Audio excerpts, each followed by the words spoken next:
네, 안녕하세요. 오늘은 니콜라에 대해서 얘기해보려 합니다. 최근에 힌덴버그 리서치에서 공매도 리포트를 발간하는 바람에 니콜라가 핫했었죠. 제2의 테슬라 니콜라는 사기다. 힌덴버그 리서치가 내놓은 보고서에 뉴욕 증시 충격파가 상당했어요. 니콜라 주식은 보고서가 나오고 나서 거의 30%로 빠지고 지금도 흐르고 있죠.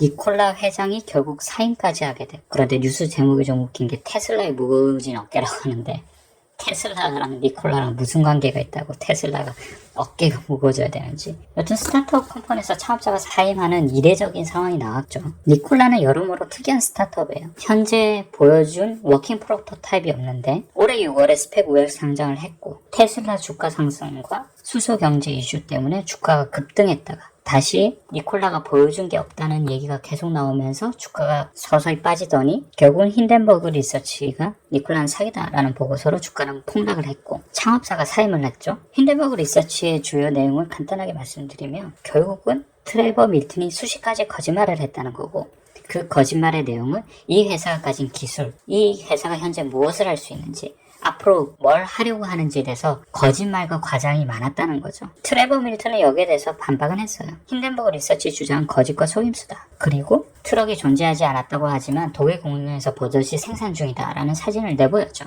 하지만 실제로 운영하고 있는 영상은 아니었죠. 힌덴버그 리서치를 그냥 더 간단하게 요약하면 결국 현재 실제 보유 기술에 대한 거짓말이에요. 계획이 있다는 것과 실제 가지고 있다는 것은 다른데 마치 계획을 실제 가지고 있는 것처럼 얘기를 많이 했죠. 그리고 스타트업에 대해서는 계속 비즈니스 모델을 구체화 나가야 되는 상황에서 인적 자원이 중요한데 수소 인프라 쪽 사람을 자격이 없는 사람을 채용했다는 거죠. 건설 하도급 업체 경력을 가진 동생을 임원으로 임명하고 결론은 니콜라는 삥 강정이다라는 거예요. 결국 트레버 밀튼은 각종 논란에 사임을 했고 증권거래소랑 미 법무부의 조사가 시작됐죠. 하지만 니콜라는 공매도 세력의 농간이다. 주가 조작 혐의로 힌덴버그 리서치를 고소하겠다라고 하는 상황이고 GM과 보시 같은 파트너사들은 아직 니콜라를 믿고 협력을 계속하려고 하고요. JP모건이 투자 의견을 매수로 유지하는 등 월가에서는 일단 지켜보자 혹은 우호적인 시선이 느껴지고 있어요. 이렇게 팽팽한 상황에서 또 안 좋은 소식이 들렸죠. 수소 충전소 건설을 이야기 중이었는데 힌덴버그 리서치 리포트 때문에 협상이 교착 상태에 빠져버렸죠. 여러모로 안 좋은 상황이에요. 그런데 공매도 리포트에서 이슈가 있다고 나오면 항상 이슈가 있는 것인가? 이게 다 옳은 건가? 꼭 그렇진 않아요. 공매도 성공 사례도 분명히 있죠. 보면 아카주 루이신 커피 유명하죠. 하나는 상장 폐지됐고 하나는 나스닥 퇴출. 결국은 문제가 있었다라고 얘기할 수 있는 업체들은 회계 의심 사례, 분식 회계 이런 식의 크리티컬한 이야기 주주의 신뢰에 문제가 되는, 주주의 신뢰에 반하는 이슈가 있었을 때 크리티컬한 거야. 공매도 피해 사례 보시면 회사들 이름이 익숙하실 거예요. 쇼피파이, 모비라이, 블룸에너지. 쇼피파이는 국내 진출 얘기도 나오고 있죠. 모비라이 같은 경우는 인텔이 인수한 기업이고 블룸에너지. 여기는 파산한다는 얘기도 있었는데 수소 경제가 핫해지면서 다시 주가가 올라갔죠. 거기다가 저희들이 좋아하는 엔비다, 테슬라 여기도 공격을 받았었어요. 그래서 공매도 리포트는 당시 주가가 문제가 있다 판단될 때 나오는 거예요. 어떤 이유에서든. 그렇기 때문에 공매도를 치는 거죠. 서스테이너빌리티에 문제가 없다고 하더라도 주가가 부풀려져 있을 때 공매도 리포트가 나올 수 있는 거예요. 하지만 분식 회계 혹은 거짓말 등 신뢰 측면에서 이슈가 있으면 이건 크리티컬해질 수 있어요. 혹자는 니콜라랑 테슬라랑 비교하면서 테슬라가 현재 주가가 오르기까지는 거의 10년이 걸렸다라고 하죠. 실제로 그랬어요. 니콜라 같은 경우는 주가가 너무 초기에 급등을 했죠. 그럼 니콜라가 테슬라처럼 온트랙을 밟고 간다고 해도 한 10년이 걸리려나? 뭐 그럴 수도 있죠. 하지만 조금 다른 게 테슬라는 IPO 전에 이미 모델 S의 프로토타입을 공개했어요. 드라이빙 영상을 공개했죠. 근데 니콜라는 워킹 프로토타입을 공개하지 못하고 있어요. 그런 점에서 니콜라랑 테슬라랑 상장 초기를 비교한다면 니콜라의 스테이지가 조금 더 뒤로 밀려있다라고 볼 수 있는 거죠. 수소차의 핵심은 연료전지예요. 전기차와는 달라요. 전기차는 구조가 단순해서 누구든지 매스 시장에 진입할 수 있는 문제점이 있고 그래서 테슬라가 프레스티지 시장에 집중하는 거고 그래서 자율주행 얘기를 강조하는 게 그 이유에 있어요. 하지만 수소차의 핵심은 현재는 연료전지인 게 전기차의 배터리 대비해서 연료전지 업체는 소수거든요. 그래서 저도 처음에 궁금했던 게 과연 니콜라는 어디서 연료전지를 얻을 거냐 자체 개발한 기술이 있느냐였는데 자체 개발한 기술도 공개하지 못해. 지금 연료전지를 어디서 얻느냐는 계속 말이 바뀌고 있는데 현재는 GM한테서 또 얻는다고 하고 있죠. 그럼 돌이켜보면 니콜라의 차별화 포인트가 뭐냐? 떠오르지가 않아요. 수소 인프라랑 같이 제공한다? 그거는 수소차를 하면서 할 수밖에 없는 상황이죠. 니콜라는 스타트업이죠.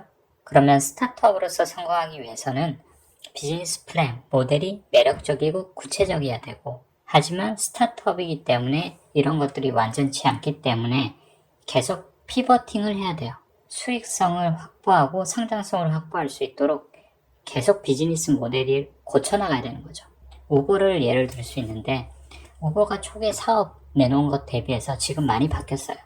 이를테면 합승 모델인 우버엑스도 나오고, 푸드 딜리버리인 우버이츠도 시도해보고, 수익성을 확보하기 위해서 계속 시도해보는 거예요.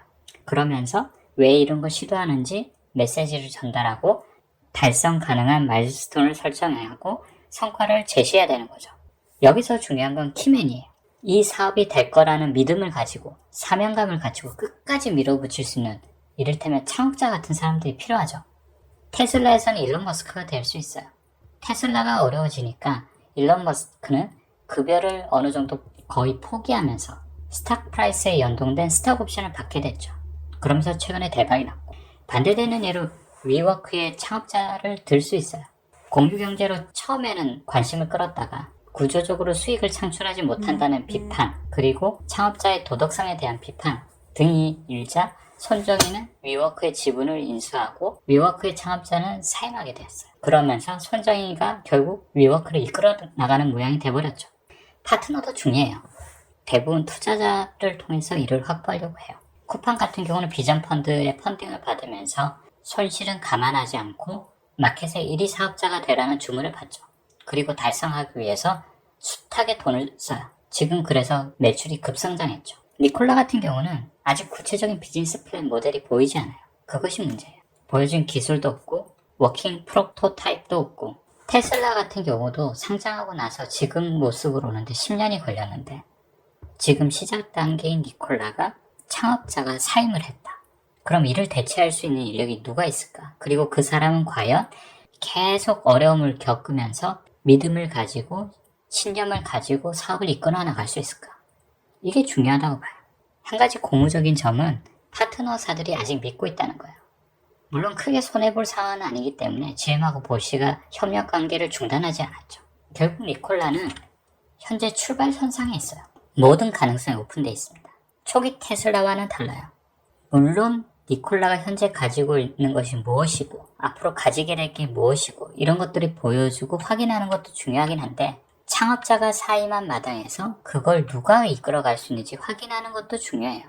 AMD 같이 완숙된 사업에 있는 회사도 리사수 같은 경영자가 바뀌니까 살아났거든요. 물론 그 뒤에는 다른 키맨이 있었지만, 이런 상황에서 스타트업은 이런 키맨의 역할이 더욱 절실해요. 그런데 저희는 외부에서 이걸 확인할 수는 없어요. 어려워요. 그래서 언론사들이 이런 것들을 좀 챙겨줬으면 좋겠는데, 관련된 기사가 나오면 한 번씩 보시는 게 좋을 것 같습니다. 국내에서는 각종 자극적인 내용만 보도가 되고 있는데, 누가 현재 니콜라를 이끌고 있는지 주목해서 살펴보는 것이 좋을 것 같습니다. 니콜라는 이제 출발선상에 있기 때문에 많은 인내가 필요할 것 같아요. 그럼 이만 마치겠습니다. 감사합니다.